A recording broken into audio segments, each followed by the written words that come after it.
Welcome, everybody, to episode 187 of WordPress Weekly for Wednesday, April 8th, 2015. I'm your host, Jeff Chandler, joined by Marcus Couch.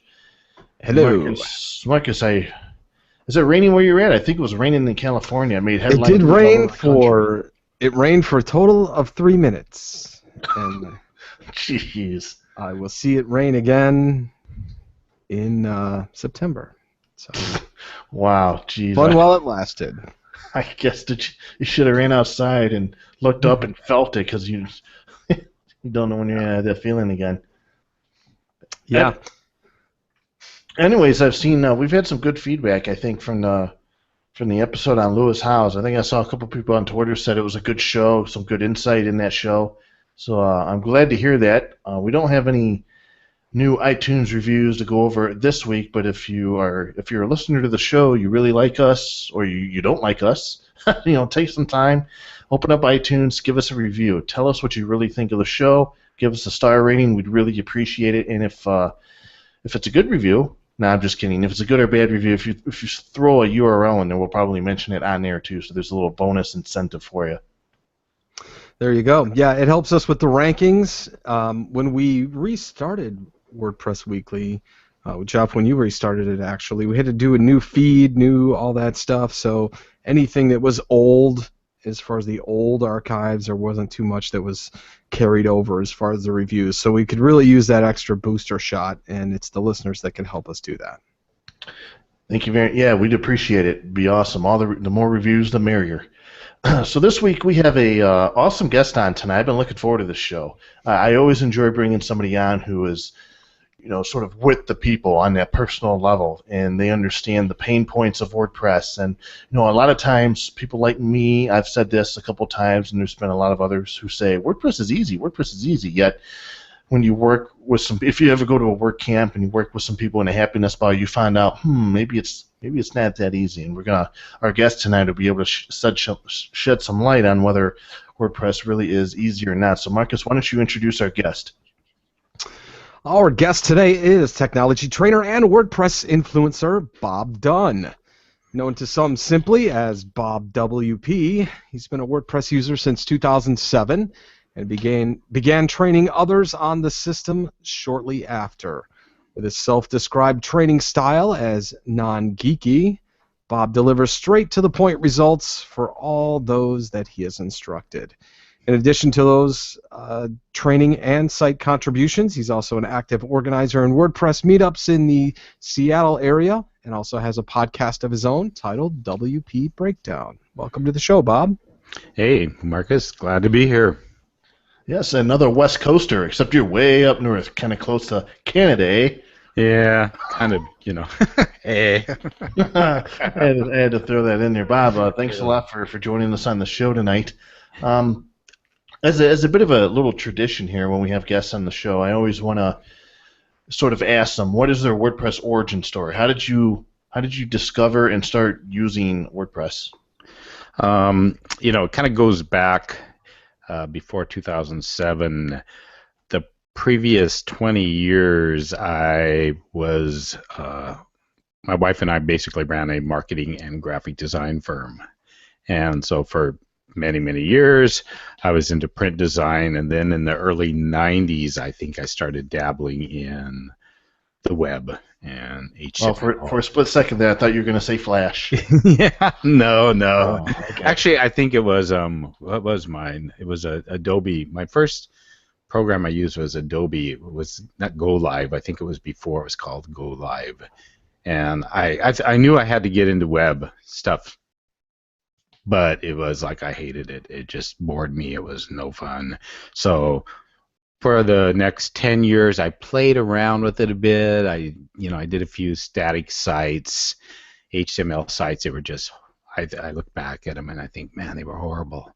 But, I knew that I had to at least be in that scope of online. And as it got into, the 2000s and around 2007, I was realizing that print is going away, or not. I mean, going away as far as I was concerned with my my work, and I was wanting to get into web more, and I thought, man, what's something I can get into? Because I was more of a designer. I was never a developer, and I never will be a developer. So it was that kind of design part of it, and I thought there had to be something easier, and I don't know how I came across WordPress. I just happened to, and I started playing around with it, and for about a year, I just messed around with it. I did a few things myself and checking it out, and there was, that's when the themes kind of were starting to come out, and I thought, man, this is something I can actually create a decent looking site. And the beauty of it was I didn't really like having to maintain a site, so I loved the idea of being able to basically set it up for a client, kind of show them, and they could go in and make those minor tweaks and stuff. So 2007 to 2008 was really the time. It was basically I wasn't looking at it so much for a tool for myself, even though it evolved into that. It was more, this is something that will be perfect for me to get into the web a bit more and to also start giving more control over to the client, which is basically what I wanted to do. So as you get involved with WordPress and you start realizing you can teach people how to do these small things or changes in WordPress, at what point does a light bulb go off and you realize, hey, I could do this for a living, or at least a part of my living? Actually, I think it was like, I can't remember when there was a point where we shut down our marketing side of our business to design. I shut down print, everything. I said, I'm going to be doing web design, and all I'm going to be doing is WordPress, but at the same time, and that was probably, around 2000 or so. And as I did that, I started doing more little workshops and kind of free presentations for people, and some of it was based around WordPress, and some of it was more around online marketing and newsletters, and then actually got more into doing a little bit of presentations on blogs, how to start a blog and the benefits of blog, and as I did more of that, it just was like, okay, I love this training part of it. I'm enjoying it so much more than the actual design, that probably, I don't know, maybe 2 years ago, I would say, is when I really, really mentally said, okay, I'm not going to be a designer anymore. Even though I've built up the training side of things, I said, this is it. This is really what I want to focus on. And I was basically getting burnt out on design. I'd been doing it, print, web, whatever, for years. And I just didn't have it just didn't do much for me anymore. And I thought that doesn't really help the client. So probably the whole, between 2001 and now, it was a kind of a slow transition into full-time training. And I just kind of put the design stuff on the back burner each year a bit more and more till I really felt comfortable. And I just thought, man, this has just got to be what I want to do now. Awesome. So you have BobWP.com, and as we mentioned in the bio there, you also have a podcast called WP Breakdown. What sort of different types of training do you offer? And is there one that you prefer, maybe your customers prefer over the others? Is there a more popular method? I think it's probably, I've been doing the one-on-one online for probably the last four years or so, and that's the one that's been kind of the constant. It's not the big, it's not enough to do it full time, but I know there's people that need that one-on-one and that bit of hand-holding. They need somebody to really take the time, and some of them are willing to pay for the time. Other people, think, wow, that's mighty expensive. But what I found with the one-on-one is that it's not somebody contacts me and says, I want to learn WordPress. I don't say, okay, let's get online one-on-one, because basically you're going to spend hours and hours and hours. That's not going to work. Typically, I'll send them to either, some other tutorials. For a while, I had my own membership site. I would have them join that. They'd go through the tutorials. And then I would say, okay, you're going to get to a point where now you can come and hit me up for the one-on-one, and I'll fill in all those holes, those big pain points you're having and the things you just can't grasp. So the one-on-one has always been really good, but the workshops are probably what the in-person workshops I enjoy the most. I did a lot of those like about 2 years ago. I did, oh man, I must have done 150 of them in a matter of 2 to 3 years in this area. And then I kind of took a break, about a year and a half to 2 year break. Now I'm back to doing workshops again. So that's what I really like doing. I think it's that in-person where you're, not just talking on a computer. You're actually sitting in a room, you're talking with people, you're interacting, you're actually seeing what they're doing, the things that are killing them, and the things that they can get right away. And there's just a lot more, I don't know, maybe it's more satisfaction in that in-person type of interaction. And within that in-person interaction, how have you noticed, as far as the demographics of the people that attend, what's the trend from what it maybe was a couple of years ago until now? What kind of person do you get? Do you get more corporate now?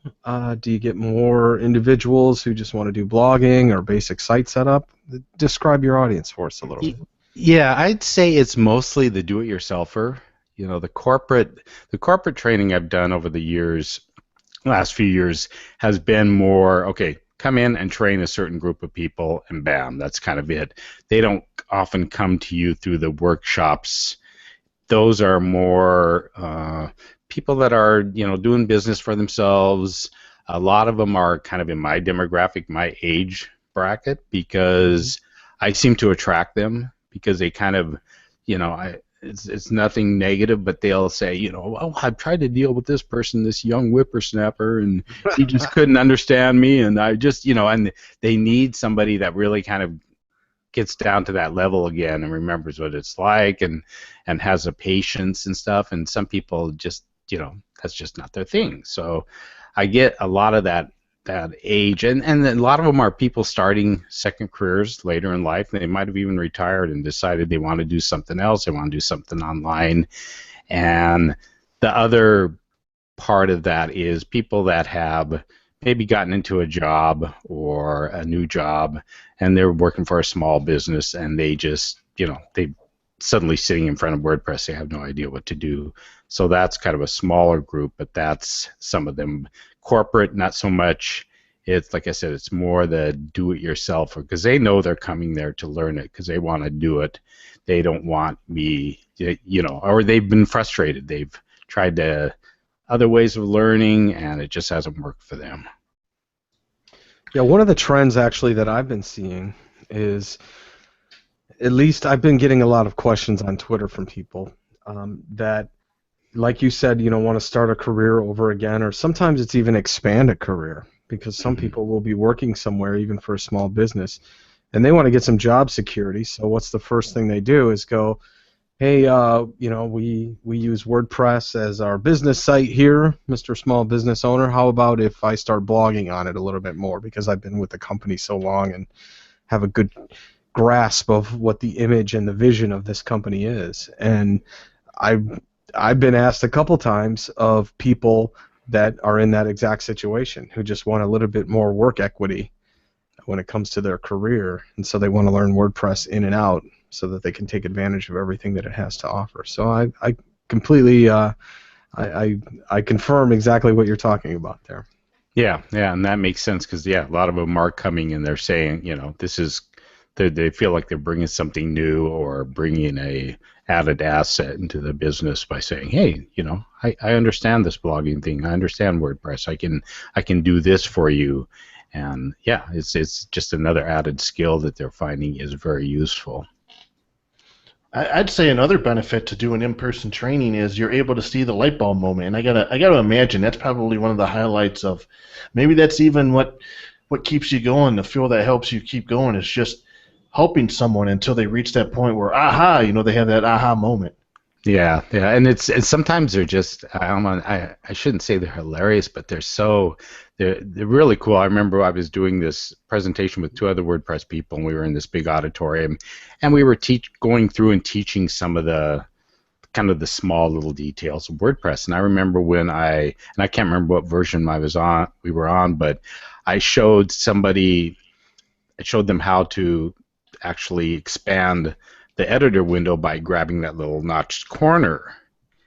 And I just heard this lady in the front row go, and she just kind of got these big eyes, and afterwards she came up to me and says, I've been working on WordPress for a year, and I've been just battling with this fixed window. And she says, it's just like, oh my God, she said, if anything, that was worth it being here. So it's sometimes those tiny little details that people just like, wow, I didn't know that.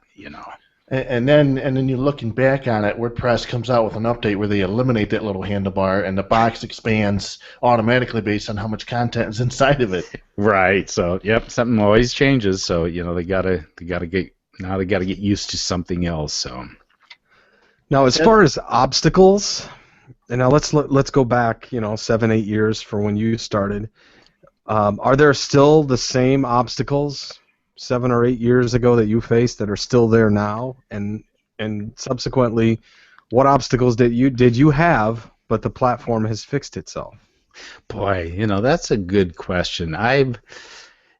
There's always the small little details and stuff, but the bigger things that really kind of people hit the brick wall, I think for 5-6 years ago, they haven't really changed as far as when people get into it or are first getting into it. I mean, the big ones are choosing a theme and deciding on plugins. I mean, they just go down this rabbit hole and they just get stuck and frozen. Like, what theme? They try theme after theme, and that really hasn't changed at all.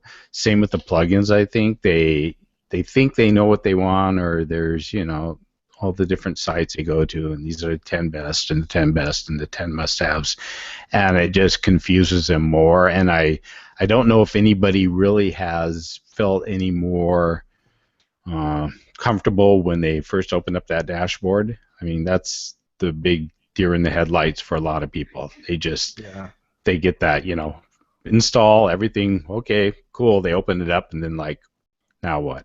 They just stare at it. And so a lot of those bigger pain points I don't think have changed as much. I think some people might feel more comfortable diving into it just because of how technology and their comfort with technology has changed. And so people that are getting more used to working on, they're working on computers more, they're comfortable with their smartphones. Technology is a little bit more of a comfort level, so they're maybe more willing to actually dive into it. But the actual way WordPress works and then the pain points people have had, it seems like those beginners is just like this constant over and over.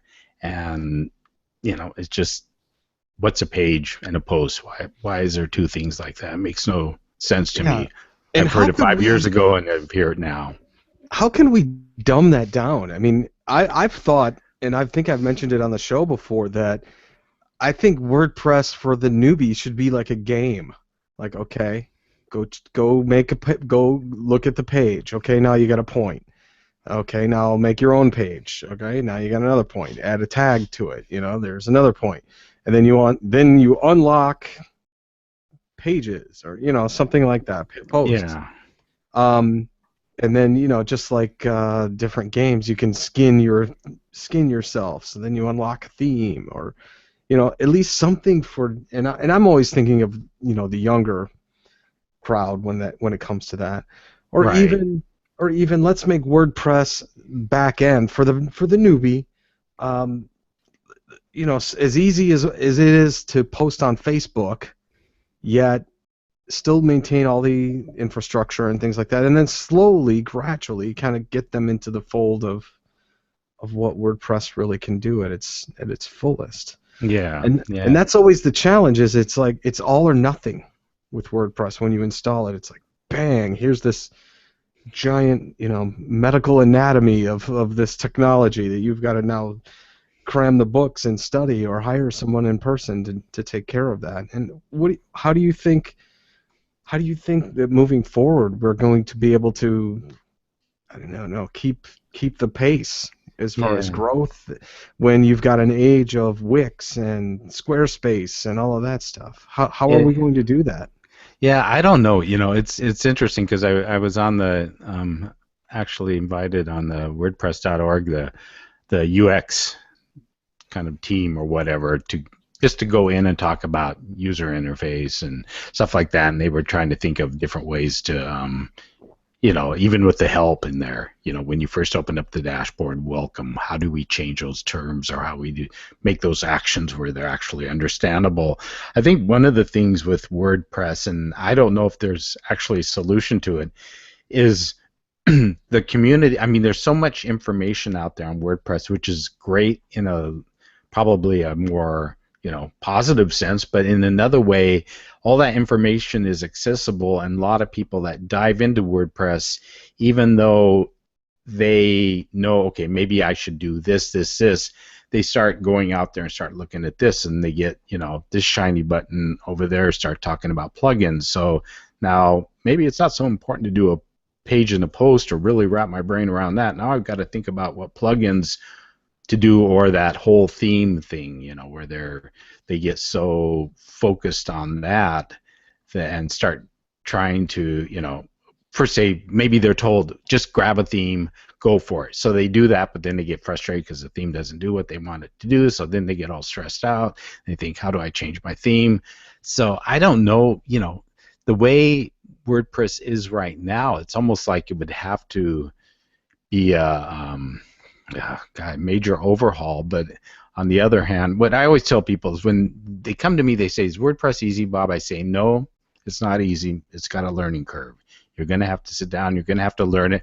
But once you learn it, you're probably going to love it because, all the things you can do. And I think in order for it to meet everybody's expectations, I don't know how we can, I don't want to say dumb it down, but how we can simplify things, because people's expectations are that'll do this, this, this, this.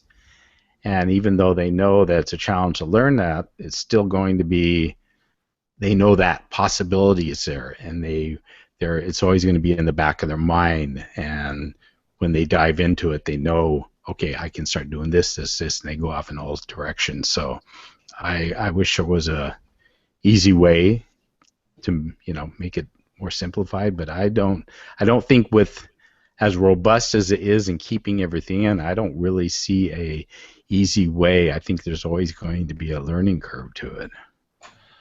Do you think we're doing the WordPress project a disservice when somebody asks, is WordPress easy, we tell them, yes, yeah, sure it is. You just download it, install it, you get themes, you just whip things up. I mean, it's not that easy. I mean, I attend my local WordPress meetup, and I'm explaining how to do things in WordPress, and then I'm sitting there thinking, WordPress can't be that easy if it takes me a half hour to explain how to do something in WordPress that, I should be simple, but yet when you tell somebody who doesn't know how to do it, maybe it's not that simple. Right? So I guess, Bob, I should ask your opinion. Are we? I'd like your response, actually. No, it's not easy. There's a learning curve. Yeah, and I just did a presentation at WordCamp Seattle, which was it was called Experience. It was around developers and designers and not beginners. They kind of split it up in two this year.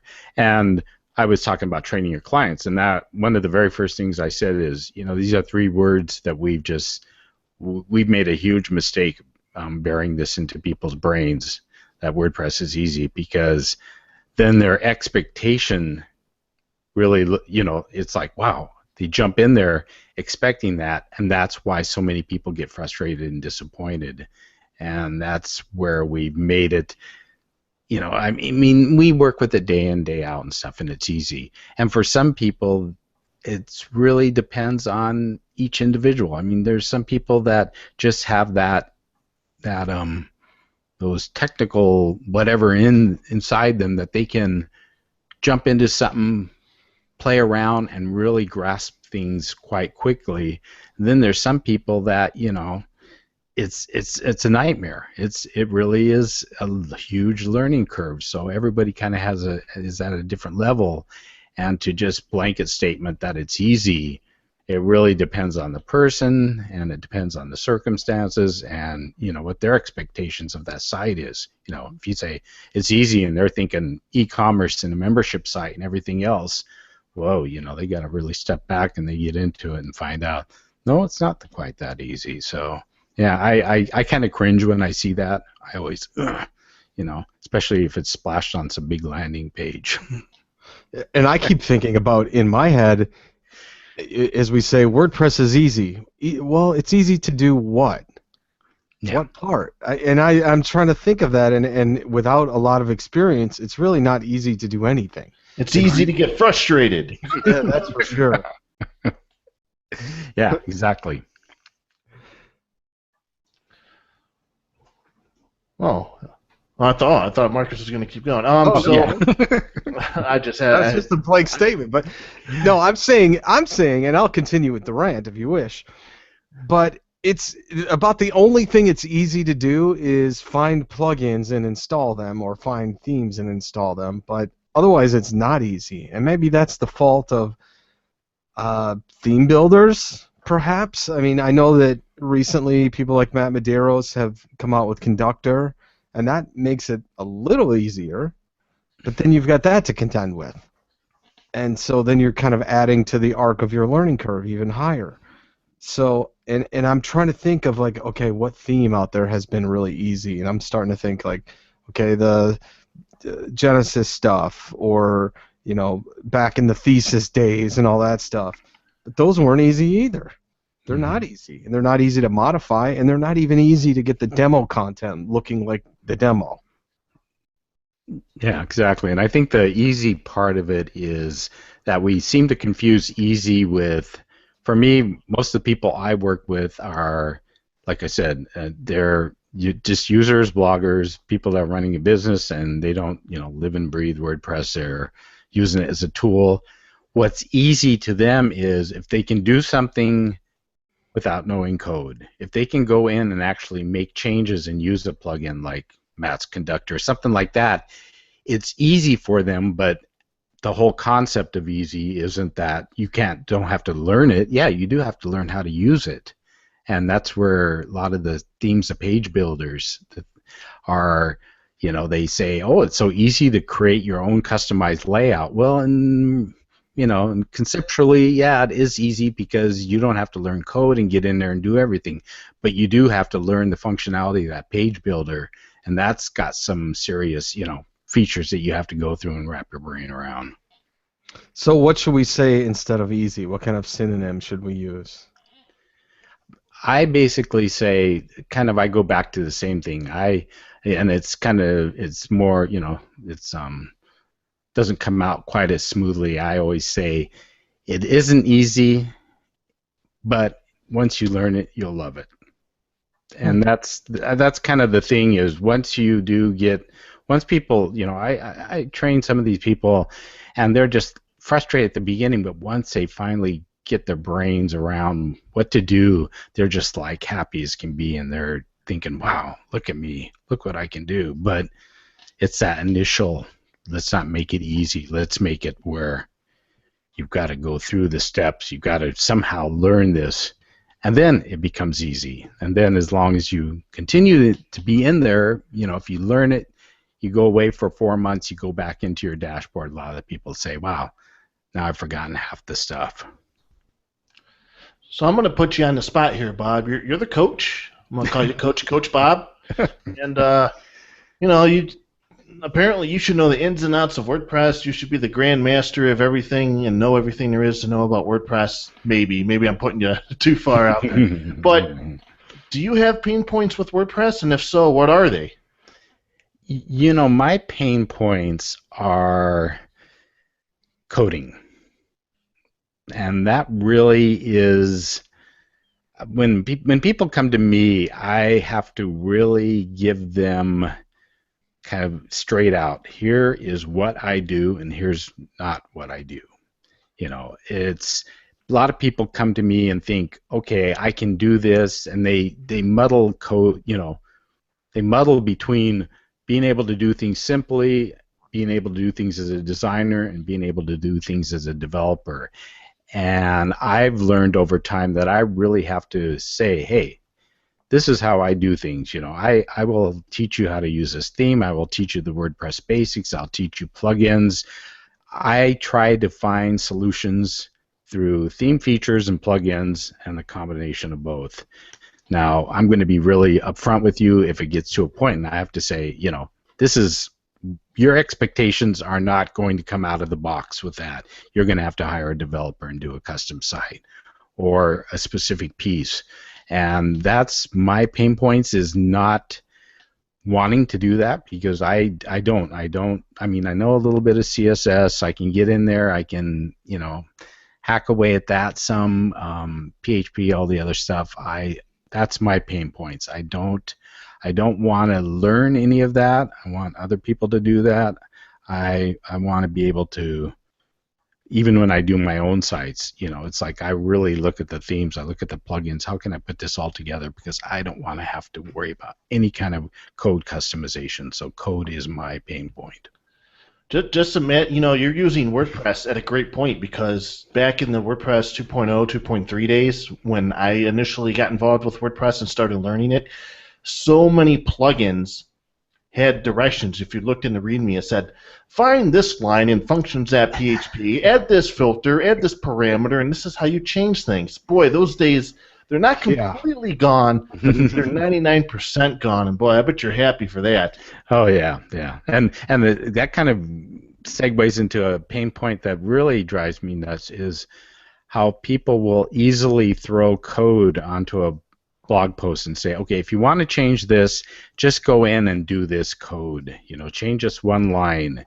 And I think of all the people I've worked with and dealt with, it's like, first of all, they freak out at the thought of that. They look at it, and then if they do it, they want to remove that certain functionality. 6 months down the road, they have no idea what to do. They're stuck now. Now they have to have somebody go in and find that and remove it, because they were just told to drop it in. And although, a lot of times the argument is, yeah, it's easier to drop in code than add another plugin. But for a lot of these people, they need that functionality and that simplicity of being able to say, here's a plugin, it does it. When I don't need it done, I deactivate the plugin, and that's gone. So it's that whole thing of control, and it drives me nuts when I get a site that's been hard-coded a lot of stuff into the theme, and a lot of the basic WordPress functionality has been lost. And I have to tell the people, I have to say, wow, this is just a mess. You're going to have somebody go in and do all that, or we're going to need to start with square one and get you a new theme. Yeah, I just had somebody last week open the conversation with, I never heard of an HT access file before, but the plugin said to change something in it. I need your help. Wow. Boy, talk about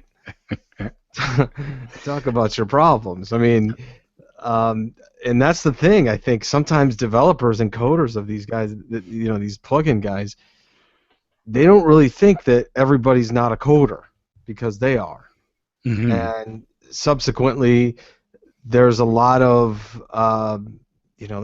theme people out there that don't realize that, don't think of the content creation aspect of it, right, as far as actually creating content rather than just these cool little functions that you can put within the editor. Right. Yeah. And it's, and I kind of, I've talked to a lot of developers. I work with a lot of developers. I refer to a lot of them, and some of them we've had this discussion, and a lot of them are understanding that more. And I just said, at least be honest with the person. If you're, hard coding stuff in, and, let them know this functionality is coded in. If you want it changed, you're probably going to have me or somebody else go in and do that. As long as you're upfront and honest, then they don't come to me weeping and crying and saying, Bob, what can I do? Why can't I switch out my sidebar? Well, I find out the whole sidebar has been hard coded in. It's like I say, well, sorry. Huh.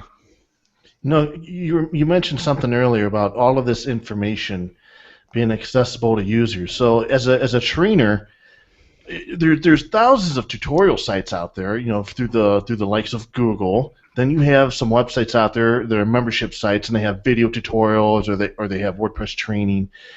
What's your biggest competition as a WordPress coach / trainer? Is the one-on-one like the one thing that can't be replaced or can't be competed against with automated software?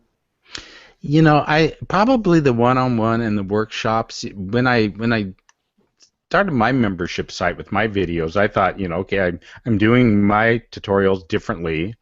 I have a different approach than some of the people I know and who are good friends like Sean at WP 101, and it will attract a different crowd, and it did, and that's kind of a long story. I ended up shutting that down because it just wasn't the direction I wanted to go. There's direct competition like that. We all have our own ways of teaching. We all have our own style, and people have come to me and said, maybe my style hasn't worked, and on the other hand, other people come to me and say, hey, I've watched this video, I've done this, I've belonged to this site, and nobody's really quite explained it like you did. So I think there's a saturation of it, and you need to find that unique style that you bring into training, and also the demographic and the kind of people you are training. So the one-on-one and the workshop, you putting more of your personality into it and more of who you are compared to just putting up videos, so how you can pull in your strengths that way. If you're doing videos, that's a challenge. I mean, Sean does a great job, and he's had WP 101 up for quite a while, and I'm sending people to Sean. It's like, if you need videos, go see Sean. The funny thing is, we've had Sean Hesketh on the show of WP 101, and he was very clear. He's very clear to his customers and about what he offers and the type of training he offers, and he says, hey, if you're looking for a different kind of training that we don't offer here, there's Bob Dunn, or there's this person, or there's this website. I'm glad to hear that the feeling is mutual, where you provide a specific type of training, and you're more than willing to refer people over to somebody else that has maybe training that's more to their learning ability or their style. That's great to hear. Yeah, and that's what you got. I mean, it's just, everybody, there's enough for all of us. And also there's enough people that are looking for specific things, and you just get a feel of their style and what they're looking for, and it's like, nope, this is better, maybe even an online course somewhere else. So yeah, you really and it's great to have those resources, because you can send them, and it's a feel good thing. They go and have a good experience, and they remember you. So that that's how they got there, and they're happy, and you're happy. So it's all good. Yeah, and that's one thing that even I tried to throw my hat into the training ring at one point, and Bob, you and I even had a private conversation about it, and I talked to a couple of the trainers and coaches out there, and knowing what was already out there made me completely want to shift my vision, because I wanted to talk about how to make cool landing pages that hooked up to remarketing and all that stuff, and really not WordPress. And getting to know you and getting to know some other people like Steve Burge from OS Training and Sean and everybody else made me realize that the community already had plenty of great people that were taking care, that had their hand on the wheel, and that I would be a lot better off talking about the things that I love to do rather than just be a WordPress trainer. Right, exactly. Makes total sense. And on the topic of training and styles, you recently conducted a survey. How do you learn WordPress survey? And I helped pass it around via the tavern and Twitter. And you had about 428 respondents. And sort of tell us, A, what was the best way of learning for people, and B, were you surprised by any of the results? Yeah, what I did is basically gave people three choices. It was, what's your favorite way to learn? What can you handle? It's kind of like, if there's not other options type of thing. And then, no way, I can't handle this at all. And the best way of learning came in screenshots and text online, which was like, I knew that was going to land in there, either one or two, because just having done enough of, whether it's going to other blogs or my own blog and talking to people, I find one of the easiest things I do is if somebody sends me a question via email and there's an issue, I will do a quick screenshot, some notations, a little bit of text, send it back to them, and there's never follow-up emails. They get it right away because they see it there. Makes sense. So the screenshots, text, video tutorials was second, which totally made sense for the best. And I thought it was interesting because when I did my membership site, I would provide a tutorial that was a video, but then I'd also provide screenshots and text that I called video highlights, so people could watch a video. Then if they needed to kind of revisit, they didn't have to go through the whole video again. They could go through the text and screenshots. So that didn't surprise me, them being up there. And workshops and one-on-one training were the lower ones, which didn't surprise me. And people probably thinking, well, great, what you're doing is basically on the low end. But, and I loved it because you actually pulled my quote. It was that, yeah, there's not as many people that want to learn that way, but at the same time, there's not as many people doing it that way, and not many trainers out there, so there still is a need for that. So that was not surprising. Books being, you know, the lowest, I think, as far as the best, that was probably because people think, oh, technology books, you know, they get outdated or whatever. And what's a book? Yeah, what's a book? I hope Lisa isn't listening to this, but sorry, Lisa. Books became very high on the I can handle it type thing. So, you know, that made sense because it's like, okay, I can read a book. You know, it's what I've done all my life basically in school. So, you know, the books were still there.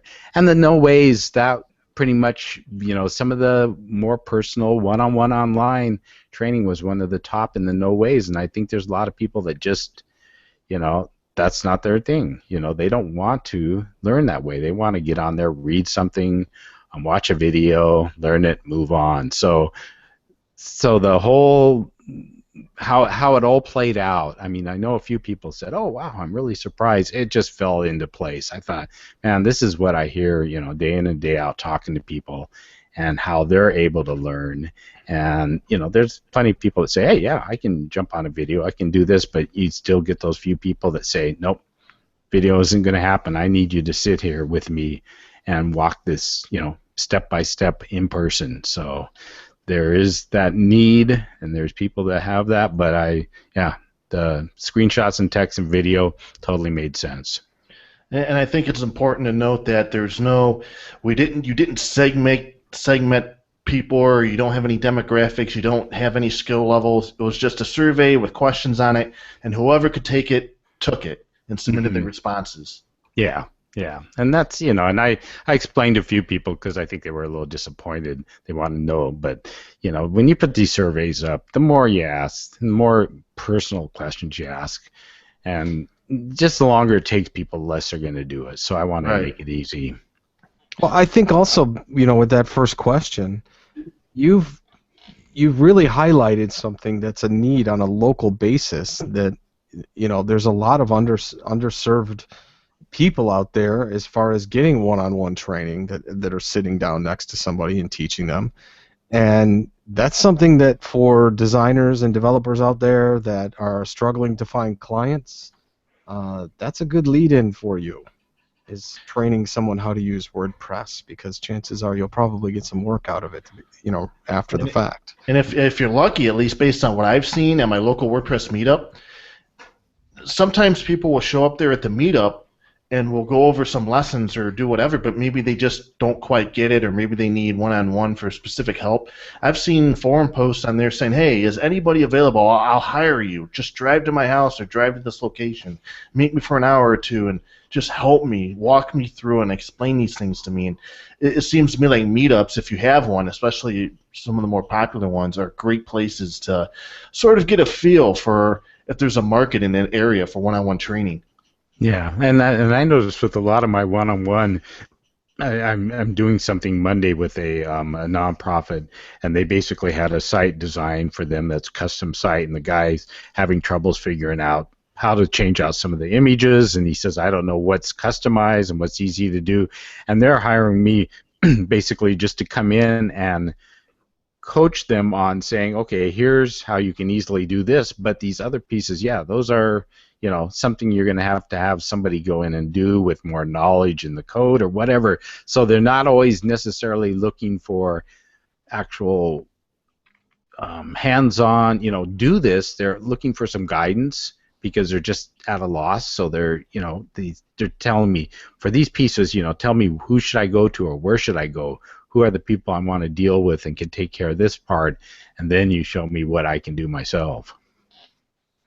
Awesome, great response. And I just wanted to, before we wrap it up here and get into the news segment of the show, I wanted to, I don't know if you've thought about this, Bob, but what do you think is the future of WordPress training? I think there's a bright future. Obviously, Matt says he wants to see WordPress get up to a 50% market share, which is, it's powering over 23% of the web, and 50%, my goodness, that's just, God, there's so many people, there's so many websites, and we've talked about some of the things like the onboarding process and the simplification that I think is really going to have to happen to bring more of these people on board and to increase that market share. But when you stop and think about it, if you stop and think about it, maybe when you're on the Puget Sound or you're on one of those ferries up in the Great Northwest, what do you think is the future of WordPress training in general? I think it's going to grow in the schools. I mean, universities and colleges. You already see that happening. I mean, Laurel. Yeah, Laurel Van Fossen actually teaches WordPress courses. And I see more and more people. I know Morton, I think, teaches at a local university, and I see more and more universities starting courses in it, so I think we're going to see that.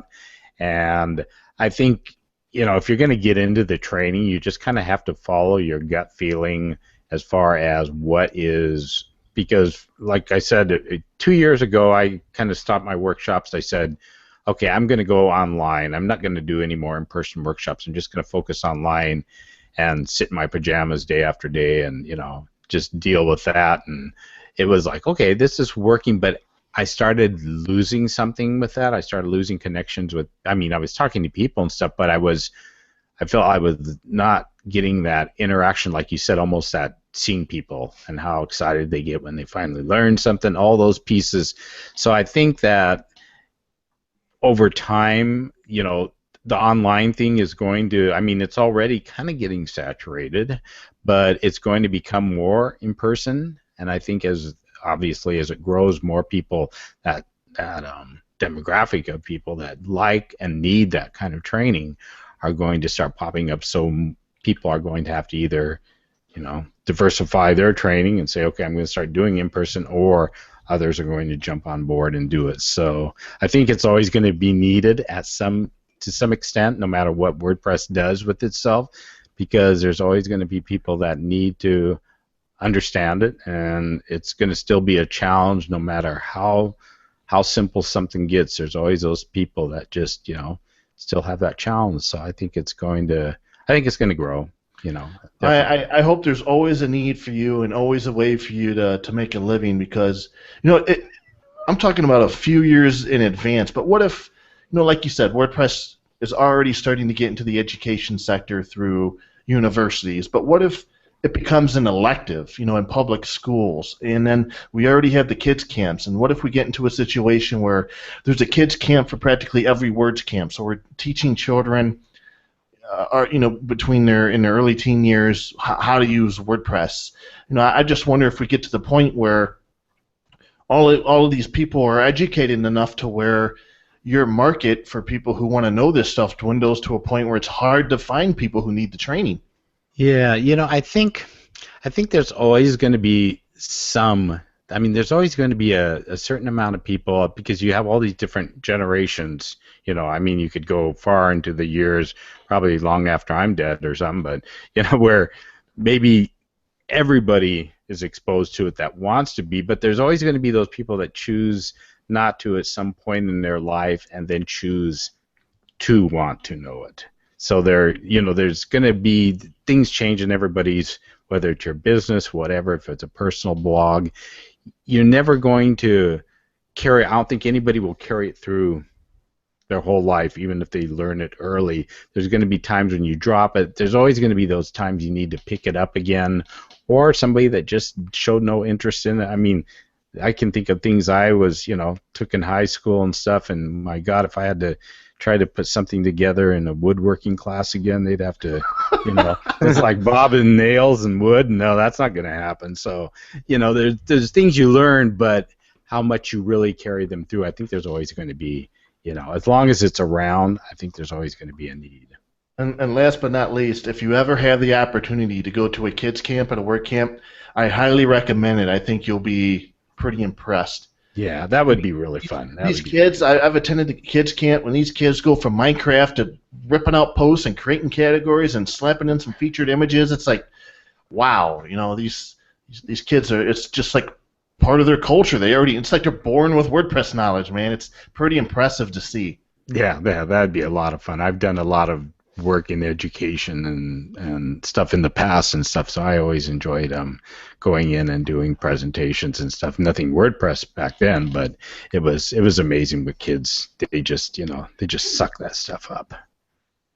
So before we officially get into our news segment, any last questions for Bob on training, Marcus?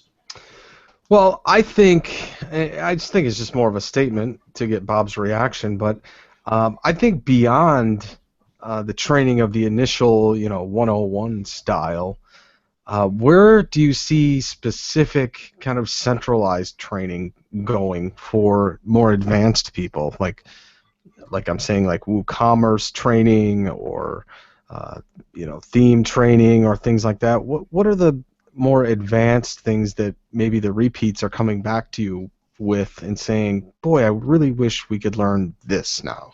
Yeah, and I think you hit the nail on the head with that, because when I started doing some WooCommerce training, it was like, I thought, my God, how did these people find out they were coming out of the woodwork?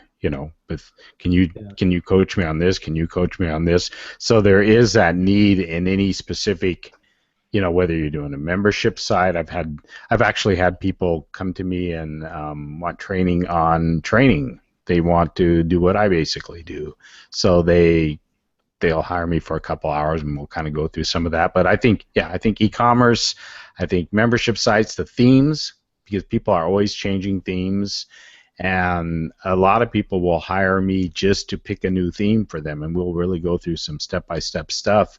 So that in itself, just think of it. That was like going off on a loudspeaker in my ear. People will hire me just to go and help them find a theme. I mean, that's just astounding to me. That's how. I don't know if that's a good thing or a bad thing. That right there, that's just an incredible thing for me to hear.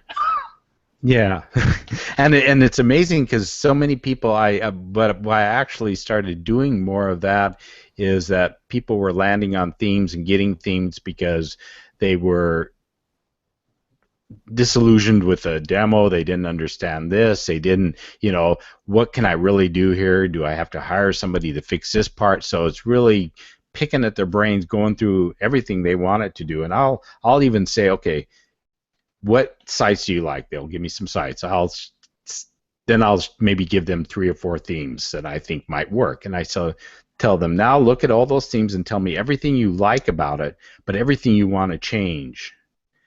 Then they come back to me and we go through that process, and they'll say, okay, I don't like that this has 3 columns across here.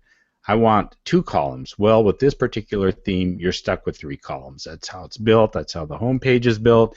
If you want that change, it's going to have to be done in the theme code. So I make them aware of their limitations and what they can do. And often you think, oh, why would anybody want to hire somebody to do that? But then it saves them a lot of headache and time down the road, and they're not keep getting a theme and saying, oh, this one isn't working, dump this one isn't working. They're more aware ahead of time exactly what they can and cannot do with it. Yeah, I've been down that road before of going window shopping with WordPress themes, coming across one that I think fits the vision in my head. I download it, have a heck of a time getting it to look like the demo, and then realizing I'm out $70. All right, let's go down the street and I'll look for another theme. Yeah, exactly. I've been there myself. So and it becomes a thing where you start to kind of figure, and that's why I probably kind of focus on the themes I do, because if I was just, when people come, I usually say, okay, I work with these particular themes because I know them inside and out. Anything beyond that's going to take a little bit more time for me to even understand and figure out what capabilities it has for you. So yeah, it's interesting, but it's amazing how many people find out how much time and money they save and misery actually by getting a little bit of help. Yeah, time and misery, and you can help them from the beginning of having to add specific changes or plugins and sort of telling them about the child themes versus getting into a situation where it's too late. Right, exactly. Or the only thing that will help them is to just put a H1000 in their theme and watch it blow up into a million pieces. Yeah. Yeah, that's for sure. All right, so you're going to stick around here. We'll try and wrap this up, get through some news topics here. And the first thing I want to talk about is the Press This tool, which is in WordPress, has been for years, has been completely revamped with a new user interface and minimalist design. And it will ship with WordPress 4.2. So I ended up downloading WordPress 4.2 Beta 3 to take a look at this new Press This tool, and I'm impressed. It's a very slick new interface, very smooth, very fast. I love the way it does the presentation of content. One of the convenient features of it is you're able to pick an image on the website that corresponds to the post, and instead of hot linking it when you save a draft or you click the publish button, the image will automatically be uploaded into your media library, and it will use that one, so that eliminates the need for hot linking. So that's a very cool feature. I noticed they're still working on some improvements. I think at some point we may see them add the additional meta box to be able to set up a featured image, which right now it doesn't have. I can't wait to see that in a future iteration of the Press This tool. But what's really cool for me is that the Press This box is sort of a experimental new post editor. It doesn't look really anything like the post editor you find in WordPress, so it's kind of like an experiment for them to test it out. And right now I like it. I like what I see. I like how it's used.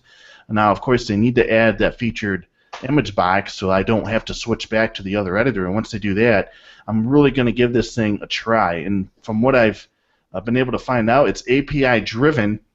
So again, it's sort of an experiment that shows what can be done just based on the API. Just so a really cool experiment, and you'll be able to give it a test run when 4.2 ships before the end of this month. It's probably going to be within another week or two. Well, we haven't even seen RC1 release yet, so another 2 weeks, I'd guess, before we see WordPress 4.2 released officially. But Bob, have you had questions? Have you had to coach anybody about what the heck a Press This bookmarklet is and how to use it? Yeah, most people have stayed away from it. They kind of, freak out about it, and a few people ask, and I'll explain it to them, and they'll say, "Oh, yeah, well, yeah, whatever." So there hasn't been a real value or real interest amongst casual users that at least the ones I've dealt with. But I haven't. I got in and played with it a little bit, but I relied a lot on your review because I was interested in what you were saying, and I think just looking at that, it might be something worth exploring and something I think I may start to include more, because I never really touched on it much, especially in a lot of my WordPress basic workshops. But I think it might actually have a little bit more intuitiveness and usability now, where will be worth sharing. And then, of course, it can be their option to use it or not. But I see it as nothing but good, the direction it's going. Yeah, like I said, if they add the featured image box and they fix a couple of other things, it could be an alternative, in my mind, possibly easier, more intuitive interface to use to create your content. Right. And yeah, I could see a lot of people, basically choosing that. That's going to be how they do it from here on in, because a lot of them, all the other bells and whistles, they get those in place and they're good to go. They're just wanting to pump out content. So right. I think it's a good thing. And I want to see this integrated with the mobile app, so that I can be browsing something, looking at something, and hit the send to, forward, whatever device you're happen to use, and I can send it to the Press This of my particular blog. You hit Press This, and then it says, which installation do you want to send it to? Oh, I want to send it to marcuscouch.com. And then I can put my commentary on that. I'd like to see that integrated into the mobile app. That would be a huge experience, to where if I could just go left and right to select which image on that particular page I wanted to use as my thumbnail and/or featured image, that would rock. That would, Matt's always talking about getting mobile expanded within the WordPress community, and I think this is a good bridge in order to do that. So that's a good feature, but before they do that, the one feature they have to add is the ability, and this is on the roadmap for a future version, is to be able to switch websites, because right now the press bookmarklet is tied to a specific site, meaning if you have 5 different websites, you will have 5 different presses bookmarklets, and one would be tied to each website, which is, that's just ridiculous. That doesn't make any sense. So once they add the ability to do site switching, there could be one presses bookmarklet to roll them all. Then you maybe add a button, or you download it to your app screen, and you just hit a button that says push this, and then you could choose which site you're going to publish it on. And once you get the site switcher in there, it'll really help with the entire user experience. Well, it sounds like an opportunity for somebody to make an app and get ahead of the curve a little bit. Yeah. Make it so that you can register all your other press thises from your sites into one app that you could then forward to. Well, that's an idea, but I'm in no hurry. I'm gonna wait. Okay. So ThemeReview.co, which is the theme review business that was opened earlier this year by Justin Talak and Emil Izulak. I just call him Emil. They have announced that they are now branching off in the plugins, so they're going to do paid plugin reviews. Now, this is a natural pivot. They've been doing really good with their theme review business, and it really helped when they had strategic recommendations coming in from both Envato and StudioPress. So what they're going to do here is they're opening up the WordPress plugin review system, and there's unlike themes, which have a very sort of concrete, well, pretty much like concrete review criteria. Where they have to go through this big long process before they're actually added on to the .org repository. The plugin side of things is not so stringent. Stringent to get in. Mostly the plugin code is if it works, it works. They're mostly looking for license incompatibilities, third-party scripts, phone home, security vulnerabilities. But if you have bad code and it works, but there's no security vulnerabilities, it will be added to the WordPress plugin directory. So what the team here is going to do, ThemeReview.co, is look at those plugins, provide those plugin authors with best practices, APIs they should be using, trying to get them to do everything the WordPress way first instead of recreating the wheel. And then they're going to try and create this sort of guidelines that maybe they'll share with other people. So congrats to them. And again, it's just a natural pivot. I guess it was just a matter of time. And as Justin Talak said, he's actually excited about this because plugin reviews is like venturing out into the Wild West. So I can only imagine it'd be really cool if at some point, after doing, 10, 15, 20 plugin reviews, they do a post on ThemeReview.co where they say, it's quite interesting what we're finding in these plugins these days. Now, they don't have to name the plugins. I just want to see what they're finding, some of the interesting things. I don't think a lot of us would be surprised at some of the things they're finding. So that would be really cool. And I would really, I would like to rephrase actually what they're doing, because we're calling them plugin reviews, but really they're plugin audits.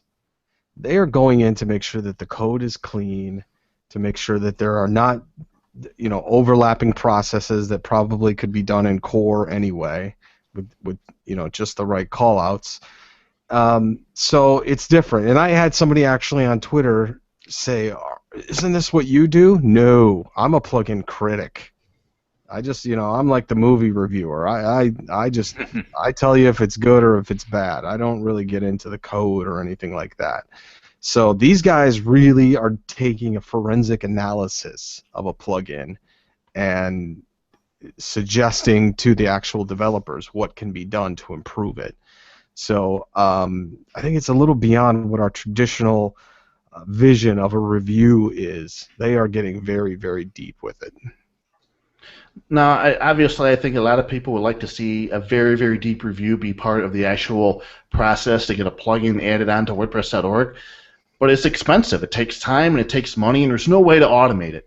So I think what we're seeing here is there's obviously a business for code auditing, and I think within the next few months we're going to hear about that these guys have just gone gangbusters because it's always better to have your code reviewed by another professional. Definitely. Another pair of eyes. So WordPress 4.2 will natively support Chinese, Korean, and Japanese characters. So this is a huge step in the right direction for WordPress's global reach, working on internationalizing WordPress even more. So the change comes about. Now, WordPress 4.2 is going to support emoji, and how they ended up having the reason they could make that happen is because they had to make a key database change from what they call UTF-8 MB3 to UTF-8 MB4. I know that's way over your head. Trust me, I understand. But what that does is it adds a bit to the database. You're able to use a lot more characters, and because you're able to use these characters, you'll be able to use the Korean, Chinese, and Japanese characters natively instead of having to use emoji or some outside third-party source. So it's just a great sort of enhancement to WordPress 4.2. Now, a lot of us have all been focused on the emoji and big deal. Why are people working on this? But for emoji to happen, this emoji is sort of a side benefit to the native character support you're getting because of the database changes that needed to happen. So the real technical genius here is all of the things that had to be done technically through the database and the changes to support those characters. And on the side, yeah, we get emoji to really show everybody how we feel. Fantastic. So I just want to say that this is a great change. Gary Pendergast, who is one of the primary developers to getting emoji and all the things that need to be done with the database change support in the core, just a great job. And I know he's taken some heat for it because there's a lot of people saying emoji, what a waste of time. But when you think about being able to do those characters natively for those languages, and think about WordPress really becoming a global CMS, it's a great step in the right direction. Well, yeah, think about just everything that we've talked about in this episode thus far. We're talking about how difficult it is for people to learn WordPress, yet we're looking at it in our own our own language. Now, imagine how it is for the Chinese, the Korean, and the Japanese people that don't typically get those native characters even within the language set of probably even the admin or things like that. So this is huge because now you're going to get exposure to millions more people that could probably really flatten that learning curve. And with universal translation and all those things just coming around the corner, that's huge because you need to get that user base developed in some of these other countries. I'm looking forward to reviewing the first completely translated Chinese plugin one of these days. That's going to be great. So, and I'm looking forward to reading your review of that plugin. I just want to be pretty cool. I'm just gonna take a guess here, but yeah. So last but not least, the WordPress core team has announced release leads for WordPress 4.3 and 4.4.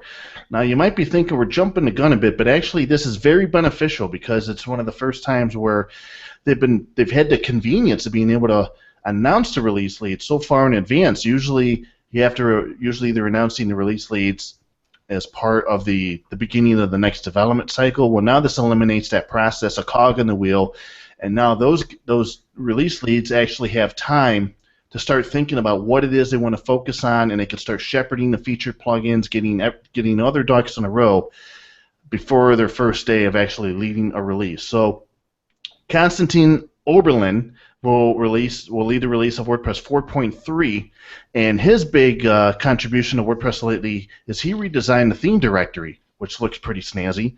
And 4.4 will be led by Scott Taylor, who is largely responsible for the audio and video improvements in WordPress 3.9, which are awesome, by the way. I've been using them. The built-in media player and the media enhancements there, spot on, great stuff. Big time. So just congratulations to those two gentlemen.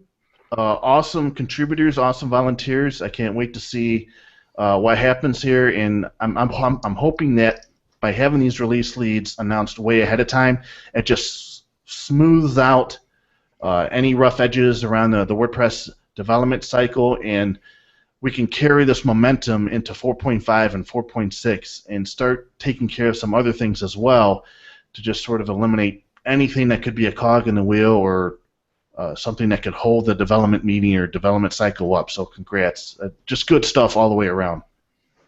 Yeah, and I just think every time I see all the contributors to any release and stuff, I just think, oh, thank God they're there. You know, Yes. it's like thank you, thank you, thank you. That's all I can say.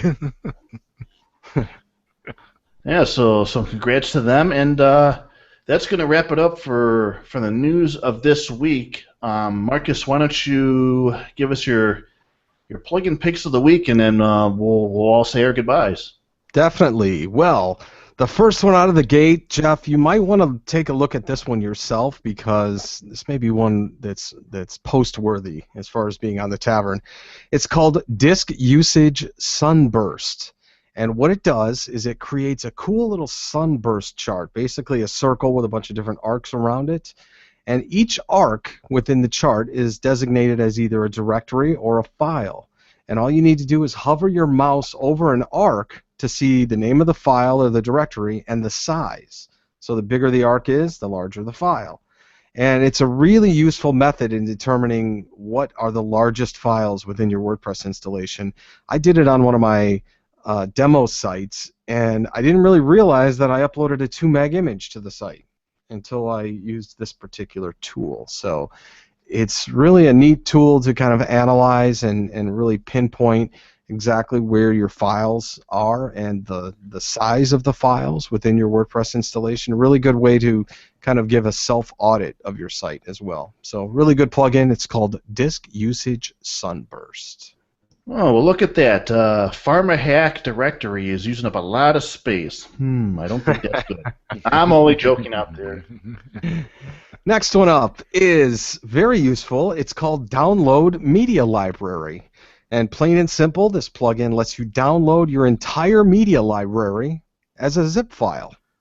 Your options allow you to designate whether you'd like to download via post type, post name, the media type, the file extension, all of that. So it's a great method in which you can archive and sort of back up your media contents with just a couple clicks without having to do that full backup of your site.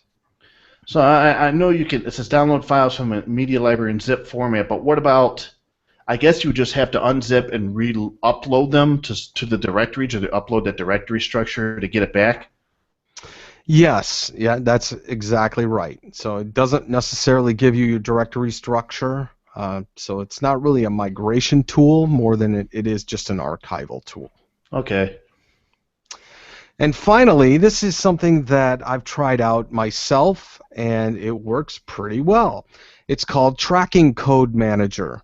And now that search engine marketing is at an all-time high, it's become the norm. Everybody out there is either doing Google advertising, Facebook, LinkedIn, Twitter, promoted posts, things like that.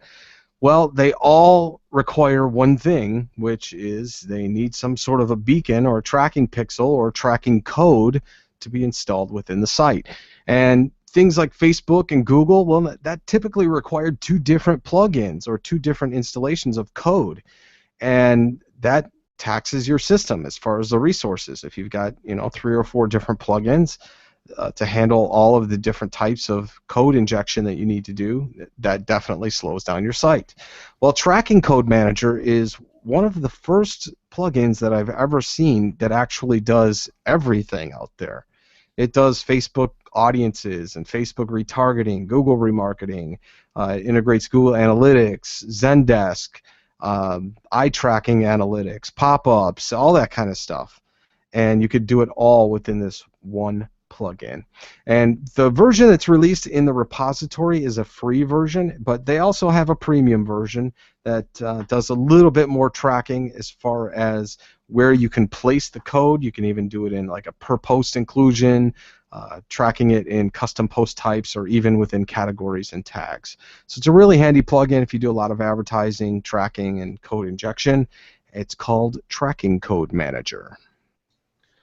Thanks a lot. Sounds like some great plugins, especially that download media library, because I run if you run like an active website and you're continuously adding media to it every day, it's very difficult to sort of bring. I mean, it's not difficult to export the database and import the database, which just contains the content.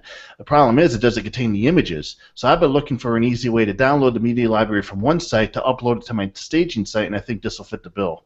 Except it's probably going to take forever to upload. It would.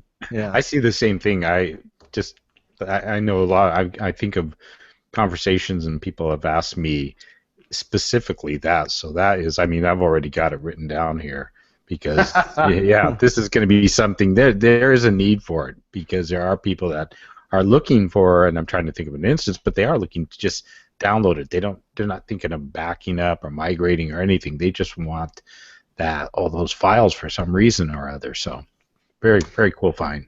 I'll give you a good instance of where it can be used. It's for particular projects that I've got right now, which is I have a client that has a bunch of different domains that are mapped to a multi-site installation, and now they want to go to individual sites. So I have had to, rather than reference the main site or things like that within these little individual installs, I just downloaded the entire media library and picked it apart from there. So that's where it was handy for me. Yeah, makes sense. Cool.